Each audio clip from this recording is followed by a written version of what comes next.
This is Beer, Beards and Banter, and we are coming at you from London. This is Matt, George and Kapil, and we're going to talk all things beer, beards, and have a bit of a laugh with you. So welcome, we've been drinking together for 4 years now. We love our beer, we love our beards, and we love our banter. Welcome, I hope you enjoy. Oh no, brown cow. Peter Piper, Peter Pepper. Do, re, mi, fa, sol, la, si. Hello? Hello? Hello? Hello, hello. Oh, I'm back. Who went? Did I leave? I left, I think. Oh, you left. Oh, okay. Is Matt still there? I don't think so. Matt? Right, sorry, I don't know what happened there. Sure. Kept ending in it. It's still inoffensive, though, so it's fine. So. It's got some good mouthfeel.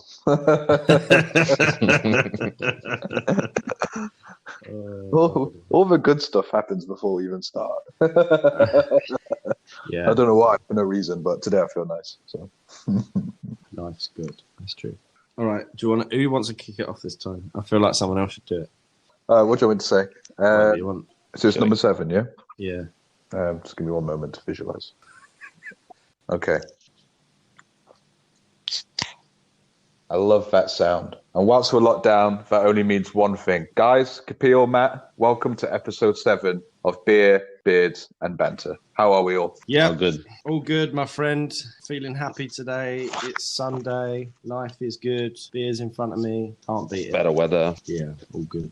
What beer was that then, George? So I am on a can of Global Gathering, which I think it's two brew houses coming together. It's Salt and Brewgooder. But what's quite interesting, I don't know if you guys know anything more about it than I do, is that it's a DDH pale ale. And when I did my homework, it was a double dry hopped, but I got distracted, and that's as far as I got. So have you guys ever had any of those? It's really nice. Yeah, I've had DDH before. I think that, I guess the purpose of DDH, right, is, well, there's two schools of thought, I think, which is it's double dry hop. So there's one school of thought that's like a DDH has to be where you make a beer, then you dry hop it with some other hops. But then there's another school of thought that says a DDH can be where you make a beer and then you dry hop it with the same hops that you've just used. So there's a bit of discussion in the beer world as to what a DDH really is. But all I know is they're pretty tasty. That's all I know. Yeah, to be fair, it is really, really nice. Really refreshing. Juicy and piney, it's described as. And it's got 3.31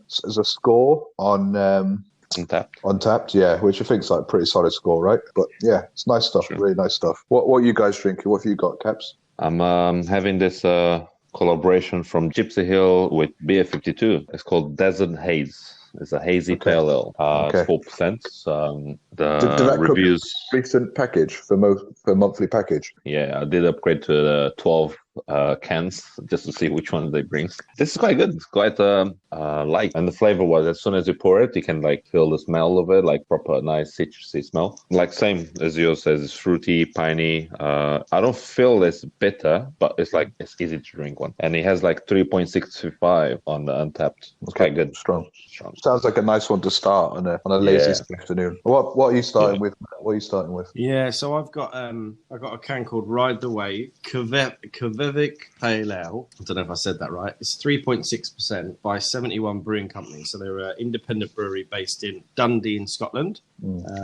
Since 2006, so quite new. Design of the can is really cool. It's kind of just writing and kind of textures, visual, really nice. I've been having a few sips of this, so it's I guess unfiltered, which I like. Quite orangey. Actually, reminds me on the nose. Reminds me of like an orange juice you used to get from the milkman. I don't know if anyone remembers those days. But you remember when you used to get a glass bottle of milk and a glass bottle of orange juice outside. And it reminds me of that. I mean, quite light, obviously hazy. It's got almost like some stony notes as well, and definitely a soft mouthfeel. That's what I'm getting from this one. So yeah, all good. So obviously we've done 7 episodes now, and I feel like we've probably learned quite a lot about beer in the last 7. I guess for me, the biggest thing I've learned is the difference between, I suppose, different type of hops. And what's been quite interesting is reading about certain hops and looking at the beers that I liked before, and then actually realizing that they're probably the hops they're using are the kind of similar hops. So it's been really nice to kind of understand that my taste, I guess, is not changed. It's just that I now realize what's going into the beer, which is quite interesting. What about you guys? What have you learned over the last 7 episodes? I've realised I don't like beer. I love beer. That's a good one. I absolutely love it.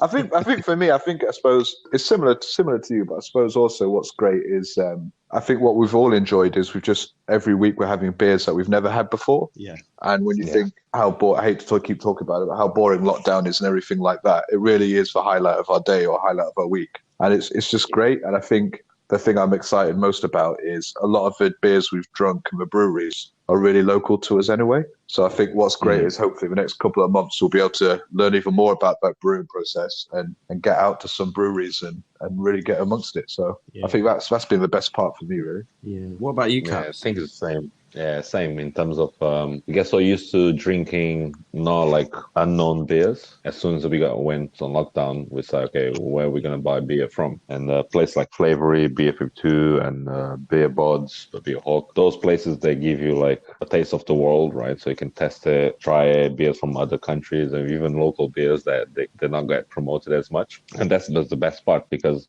I can go out, Co-op, Tesco, whatever it is, buy the beers that you see there. But there's beers that I never, for example, a Gipsy Hill one that I will never find it anywhere else. Same. Yeah. It's so tasty, to be honest. And carrying that on, right? So I think after lockdown, I'm still going to continue getting beers from B52 or Flavory, whatever it is, to just try other beers, right?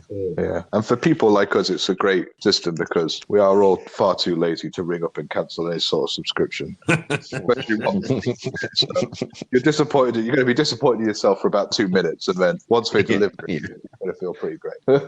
Yeah, I think it's quite interesting, isn't it? And I guess, like you're right. One of the things I'm going to find really difficult is, I think going back to a normal pub and not having options. And I think I'm going to struggle because obviously last night I ran out of beers, so I was waiting for delivery today, and I had to have Carling, which obviously wasn't to my liking really, but it's the only thing I had, and I guess I noticed the difference between, I suppose, the brewing process of craft beer and how lagers in the mainstream are very much mass produced, right? And I guess that loses a bit of flavour. So it's quite watery. Yes, you don't really get any kind of flavours that come through except for just that kind of generic lager flavour. And actually, I think they put quite a lot of, I guess, sugary elements to it to kind of enhance the beer. And I think the good thing about craft is that that someone's brewing it. And I mean, I just checked out 71, who I'm drinking. I've never heard them before. And, they've only got 4,000 followers on Instagram. They've been going for 3-4 years, and yet I've got a can in my kitchen that someone up there is really proud of making. And I think that's just amazing, right? That's just that's great. Yeah. So what beer would you say is now your favourite? So thinking about like lager, pilsner, pale ale, IPA. What would you say your favourite is, Caps? I'll go for that pale ale with like you're saying, learning about the hops, the citra hops, which makes them more citrusy. Yeah. So the acidic flavor of it, so it's quite good. It keeps you sharp in a way. Yeah. Yeah, those kind of beers now. Cool. What about you, George?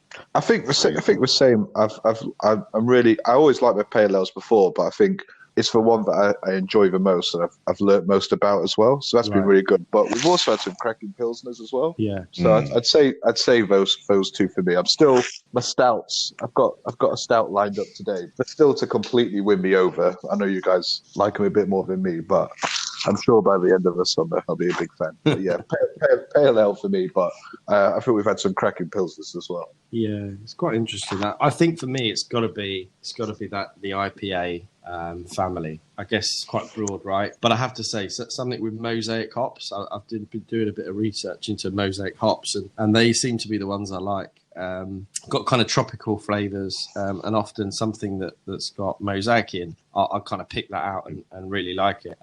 So yeah, I think for me, it's that kind of IPA. But I guess it's good to try. I had what was it, the 5 Points Brewery XPA, which I'd never had an XPA before, and obviously doing a bit of research into kind of why that's different is quite interesting. And I just enjoy the nature of different beers and understanding them, right? So it's great to get the story behind them as well. Yeah. And I think when you do make that effort to do a bit of research, you do that. Like you said, you find a cool brewery and they've only got 4,000 followers and that sort of stuff. You think, wow, that's amazing. And it makes you really see the people behind who are making the beer rather than when you're drinking your big, your typical ones that are on draft in the pub, but are pretty nondescript. So yeah, I think it makes a big difference. Yeah. Well, on that note, I've got the next one from 71 Brewing Company. So this is Left Coast, West Coast IPA. So they tell me it's classic American hops, which are married to a rich malt backbone, deep golden in colour, with citrus, pine, tropical, and a bit of bitterness. So let's get this open. Pour it in my nice and Union glass. I need more glasses. That's the key.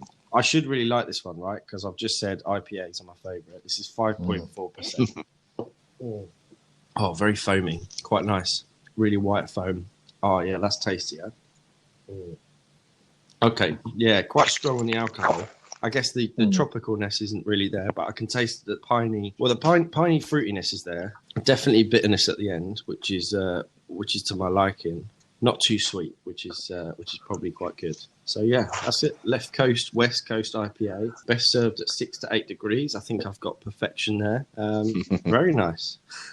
Nice. I'm moving on to a cherry stout. Right, interesting for you, George. This is pretty left field for me.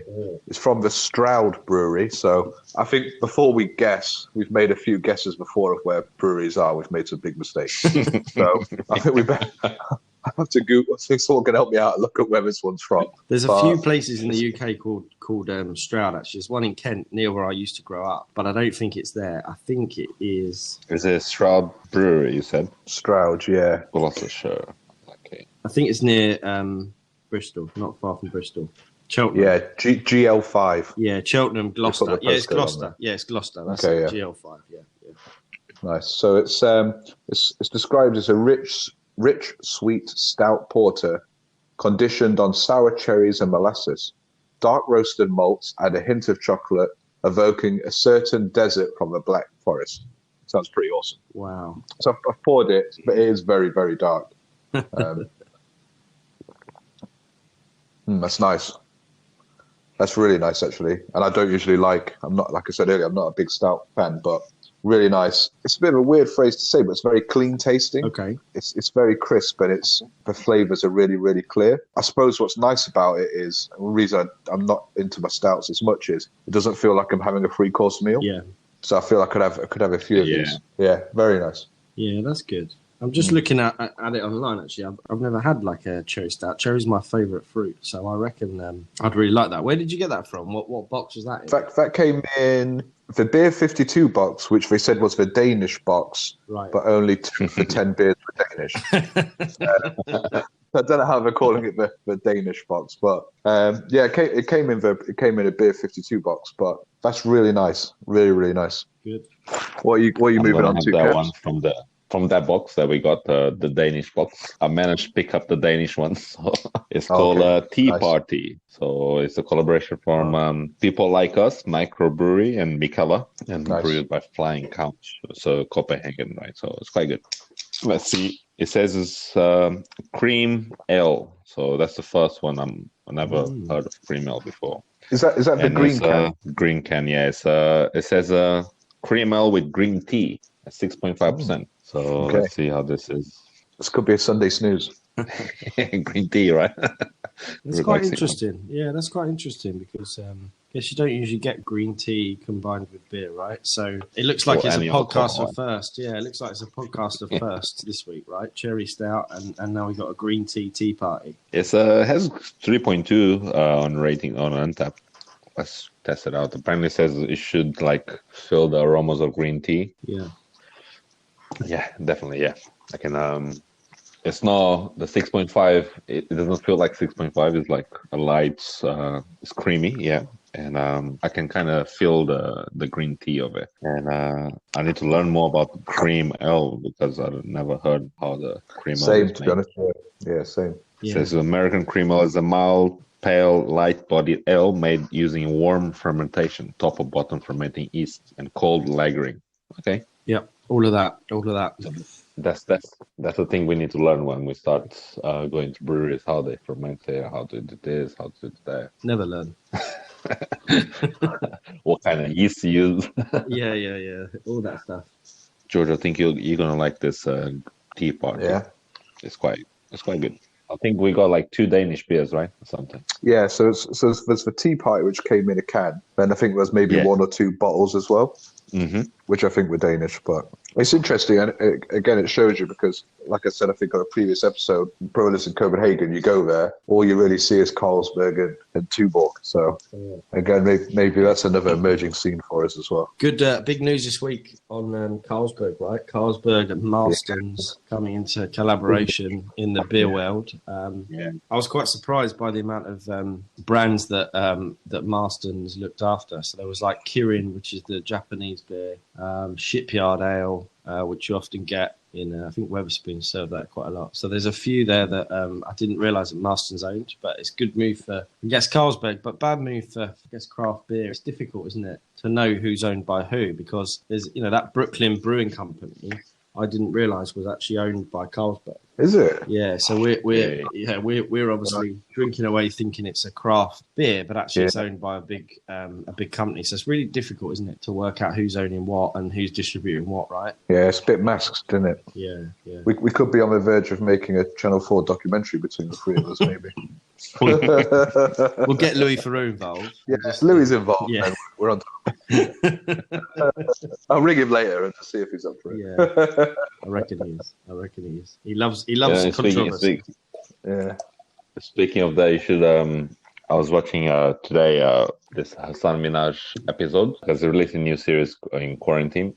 Right. So it's saying the same thing in terms of weed. People that grow their own weed, they want to make a business because in states now it's not legal, but in certain states it is. So it's like confusing. But then they have like the corporates, the big companies owning those small companies basically. So it's like same craft beer, right? So that Brooklyn beer being owned by Carlsberg, and for example, ABV, whatever it is they call it, they have like a lot of companies on the like 650 breweries, right? Yeah, it's like Diageo, right? Where Guinness is owned by Diageo. Diageo own loads and loads and loads and loads, which is quite it's quite, I guess it's a bit like in the pharmaceutical industry, you've got like Johnson & Johnson, right? And then they own like so many brands across like every pharmaceutical kind of area, like whether it's drugs or baby wipes or... It kind of reminds me, though, when you said about weed, which is, I don't know if you've ever seen Layer Cake. Mm-hmm. Good film, right?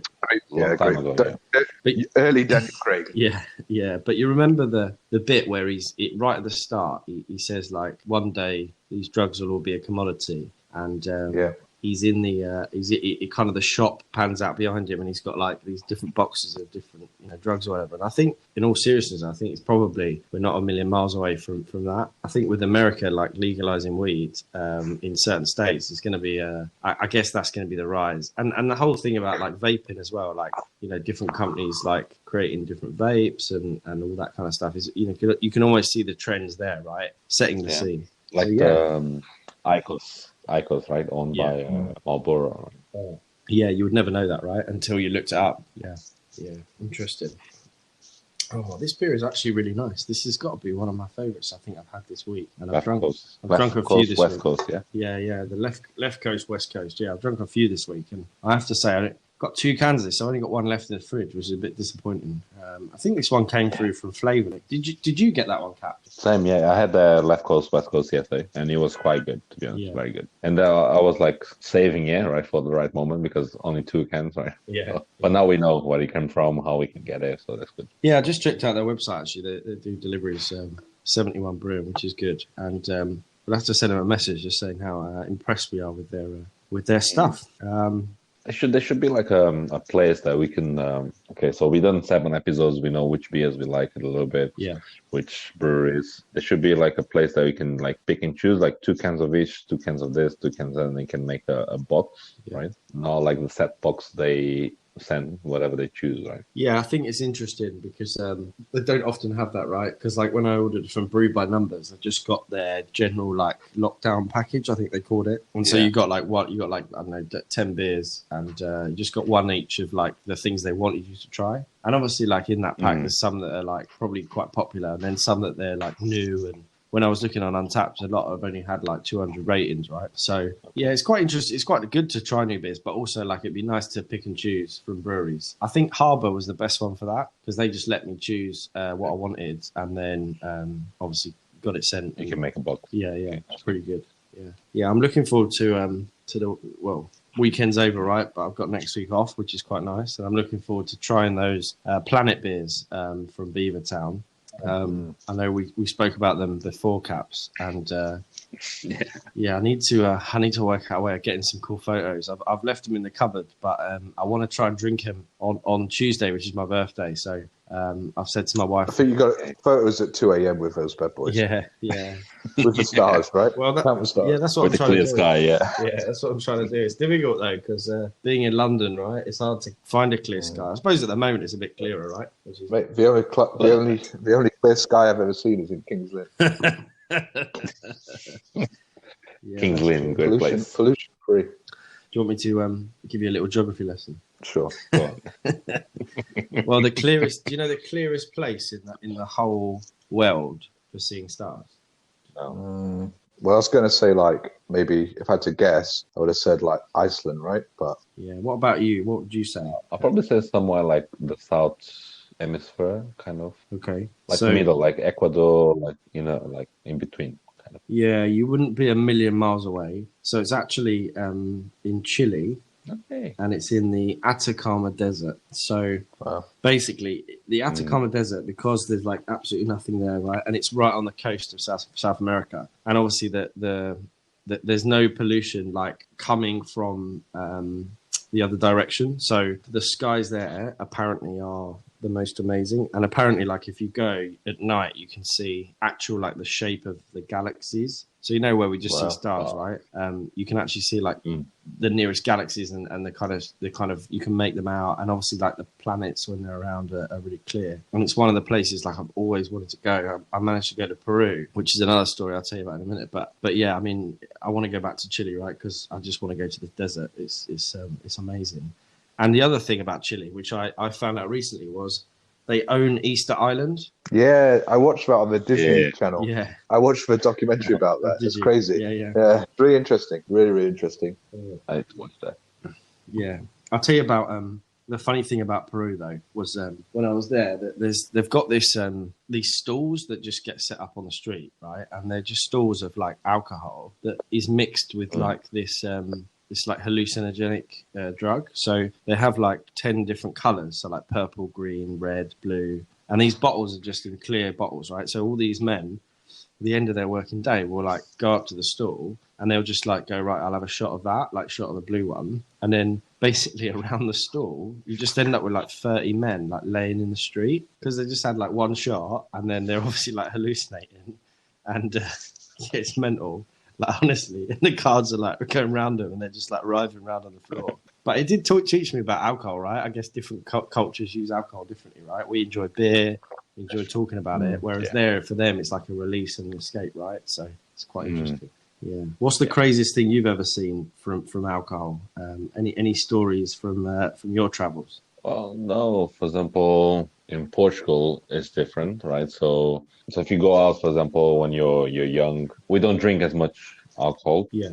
But beer is the one thing that we always drink, right? So there's like a schedule we have, like, so after work you go for beer, you just chat, whatever it is, and you have like those. It's called mini. Yeah. So it's like 20 centiliters, so like 200 ml. Keep having those like constantly, kind of, and then you go home, eat dinner, whatever it is, and get ready. Yeah. And then after dinner, you meet up again to have coffee and to have more beer, and then like to either chat or play cards or play dominoes, like very like old school way where when I was growing up, I used to see the old people, like the elderly people, like playing cards, dominoes, like getting upset or whatever it is. But after the night ended, they still meet up again, right? So, and for us as kids, when we were like 18, 19, we kind of did the same. But then afterwards, we just go clubbing. And that time, there was no beers, right? So we didn't drink any beers. We used to drink like proper spirits, like, and they have like open bars. Yeah.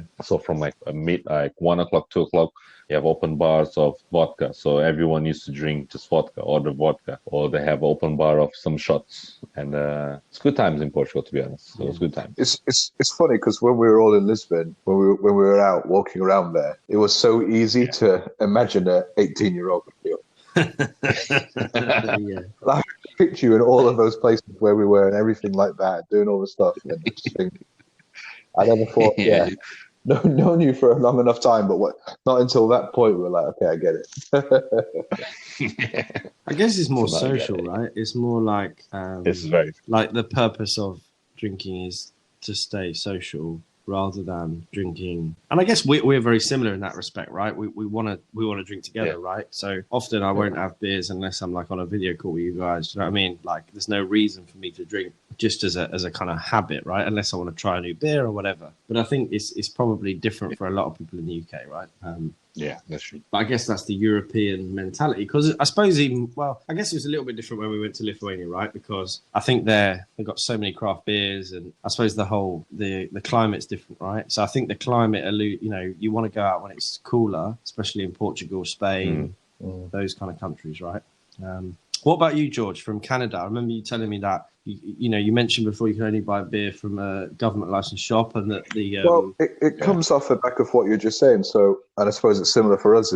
For me, it's in Europe, or for us in England, you're used to drinking at 14, 15 with your parents, and like Cap said, and you guys said it's more of a social thing. But when I went to university in Canada, because it's deemed as such a prohibited item, when I went to university, and because it's to drink at 19 rather than 18, but people are going to uni at 18, for example, legally can't drink till they're 19, then obviously there's a lot more mayhem going on because people don't know what they're doing. But so it's just, it just shows you that it's how different it can be depending on where you grow up. And I think, I'm glad we're born where we're born because, our relationship with alcohol or how we understand it's a lot different to, I guess it must be similar to the States as well, right? If you drink when you're 21, which is just, I can't understand that. I don't understand how you can go to war. You can try one. Can't have it. You can't. You can drive. When you go home from work, it's a little bit frightening, to be honest. So yeah, I think it just shows you the differences in how we live. I suppose it's very, very different. Yeah, it was quite interesting because my cousin turned 21 a month ago. She's a soccer player in America. She got a scholarship, which is amazing, right? She's brilliant.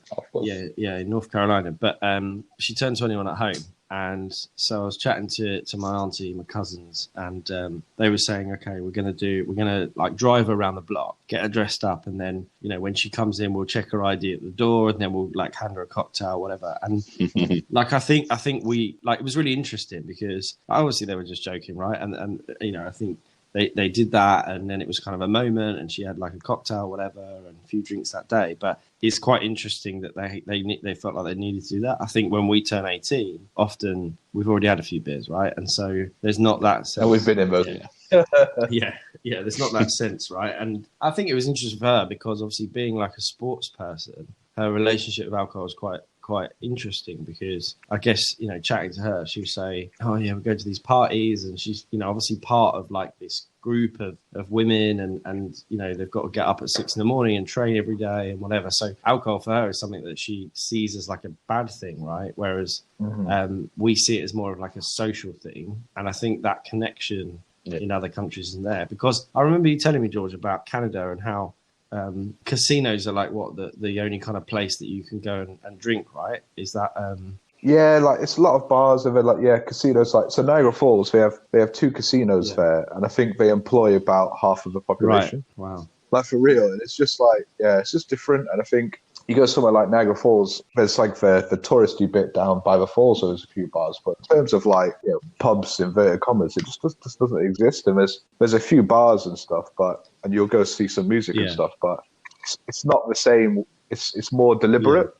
That's the best way of putting it. So you'd specifically go to that one place, whereas for us, we might say, let's meet here, but then you'd splinter off and figure out where you want to go off the back of it. With there, it's where you're going, that might be the only pub for quite a while. Yeah, and Well, I guess it's quite similar to when I went to America because I had a really interesting experience in San Diego, which is right on the border of Mexico, right? And San Diego was like specifically less strict. So I remember being able to go into a bar in San Diego without being asked for ID, getting a beer, and I was 19, right? And then I remember being in Las Vegas and I was sitting next to my sister who was 21 at the time playing a slot machine.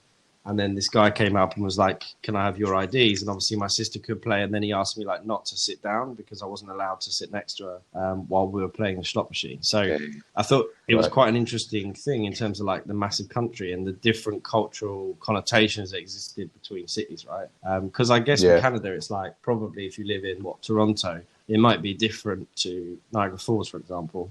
For sure. But what also is funny is, and I think it's not quite as popular now, but if you went back a little bit also was, if you live in Niagara Falls, New York, which is, you're just driving over literally over a bridge between Niagara Falls, Canada, Niagara Falls, New York, which is obviously America, you used to get, or you'd get 19, 20-year-olds going to Canada and staying over and booking a hotel room because they could go out because they're not 21.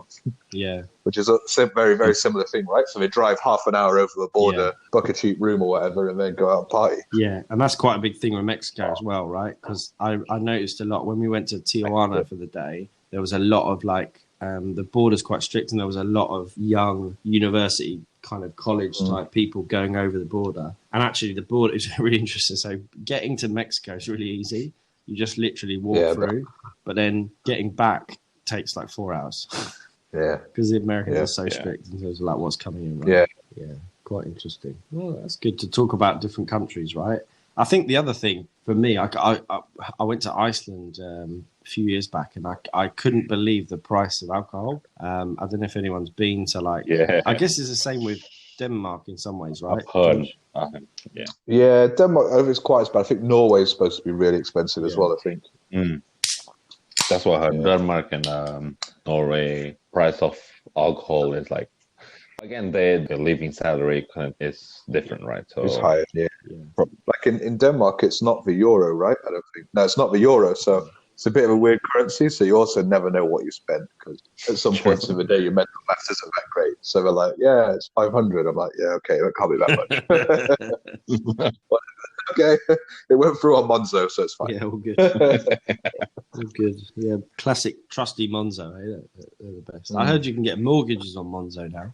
Can you? Okay. I'm not surprised. We need to. We've got to keep evolving, right?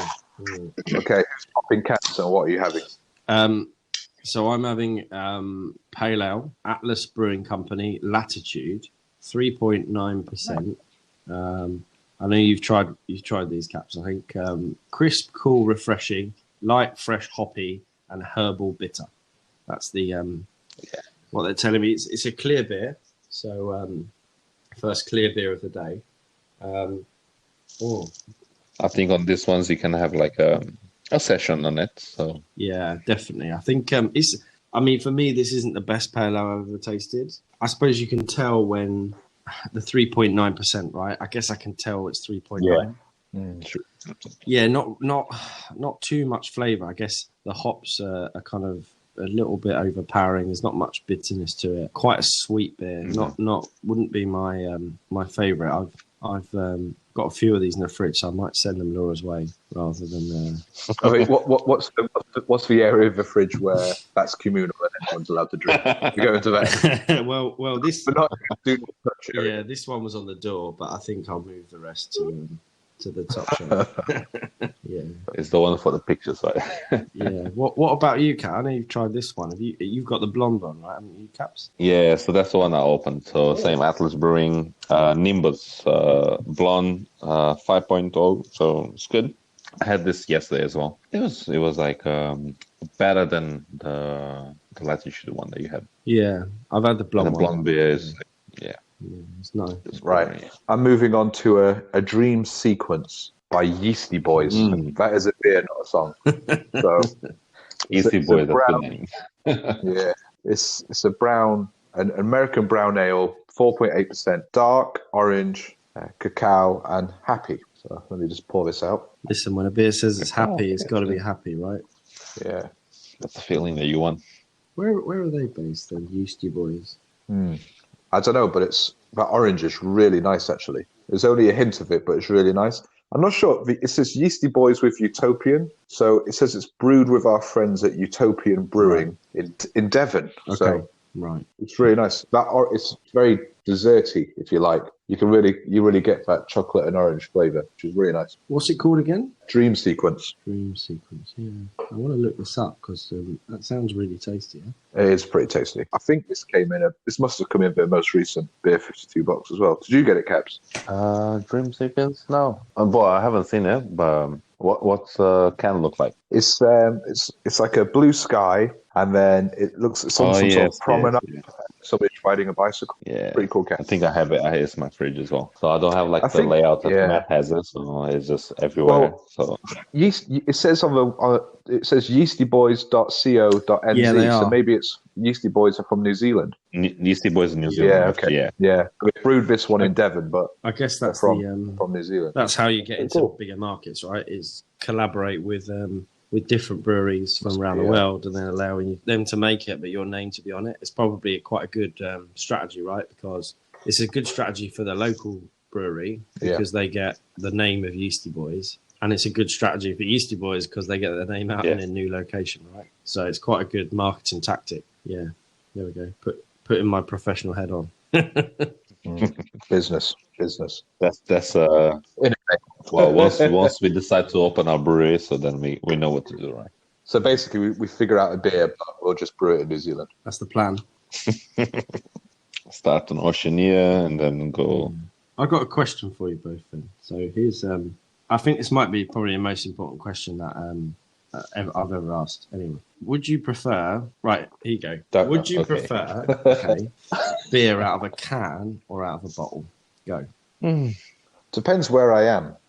I think if I'm at home, right, I'd prefer it out of a can. Yeah. And with the option to pour into glass. Yeah. I think in some settings a bottle is preferable. Okay. Heat. If I'm somewhere hot, I'd probably prefer a bottle out of the fridge as opposed to a can out of the fridge. I think from my experience of drinking beer, can has been always the one that, yes, you take a cold can and then pour it into glass. It tastes differently. If you have the same beer from a bottle, but drink it from the bottle. Right. If you drink it from the bottle, it's just different taste. What I'll go for is the cold can, even if you put it in the freezer for half an hour, 40 minutes, and then you take it, it's proper cold and pour it. It's different taste. It's hard, isn't it? Because what about you? Well, before all this started, right, I would never buy cans in the supermarket. So, if you gave me the option of buying, let's say, bottles of, I don't know, if they had bottles of Stella or cans of Stella, I'm always going to go with bottles. And I think that's just because it's easier, right? If you're buying a big case, you're probably having a party or you're probably having some people over. So bottles in the fridge, pop open a bottle, drink it out of the bottle, right? You don't need to waste a glass. You don't need to wash that. I think my experience of lockdown has taught me that actually, I think out of a can tastes nicer if you get it at the right temperature, pour it into a glass. It gives you that kind of pub experience. So I'm more inclined now to go towards with craft beer, a can. Probably with general lager that you're buying, I would always tend to choose bottles. So yeah, I think we just solved probably the question of the universe there, right? So we know. Oh, dear. But the other thing is, I suppose, with bottles, that was a good question. They aren't very eco-friendly, right? So I guess with a can, you can recycle it. Well, you can recycle glass, right? So it's fine, but it's harder to keep it in big quantity and all this. So and then when you go to recycle bins, I think it was Carlsberg recently came out with a biodegradable bottle that's coming soon as well. Yeah, I've seen it on the Yeah, that's quite interesting. Yeah, that's pretty cool. But that's the good thing they're doing with the cans as well. And remember those cans used to come with those plastic plastic things around there, right? So most of them now they don't come with it. Yeah, they come with the glue, right? It's like the glue that puts them together, isn't it? They glued. Yeah, I noticed they were doing that. What was it recently? They announced with tins of beans and stuff, right? They were stopping multi-packs and they were going to do the same deal on just buy 4 cans and get it for this price, right? Rather than have a separate multi-pack, which I think is really good because the plastic that holds them together is just non-biodegradable, right? So every time you buy beans for a family, sorry, I'm got a bit of gas there from the old Latitude. But yeah, I think that's good, right, for the environment. So yeah, definitely. On environment, I saw a few breweries are. We talked last week about the 70 million barrels that are going off. There's a few pubs and breweries are doing exchanges. So I think they're taking back the old stuff that's out of date and they're sending new ones. They're going to do like a replacement system, especially the big companies. That's good. Yeah, which is nice. But I also it made me wonder whether they're doing that intentionally, because I don't know if beer, can you reuse beer? Like could they like just reboil that liquid and then create a new beer? Do you know what I mean?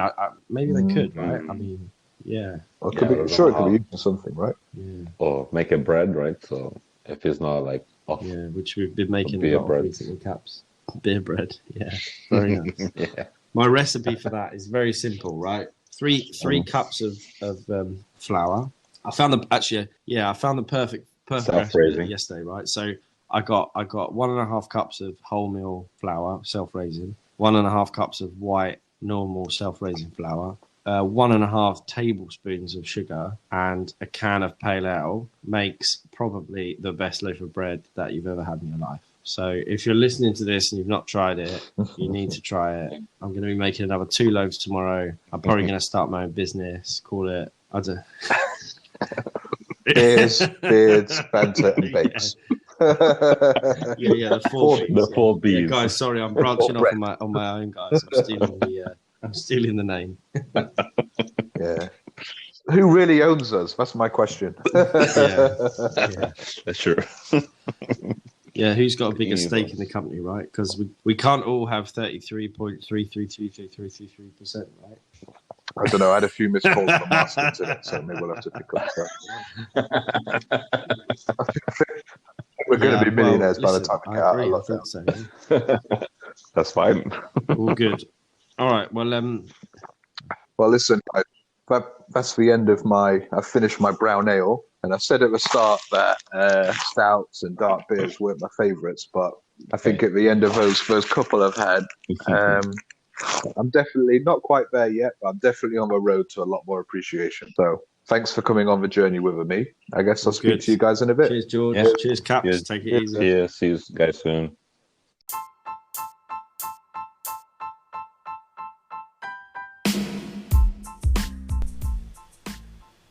Thanks for joining. Join us next week for more conversations and laughs about beer, beards, and banter. Stay safe.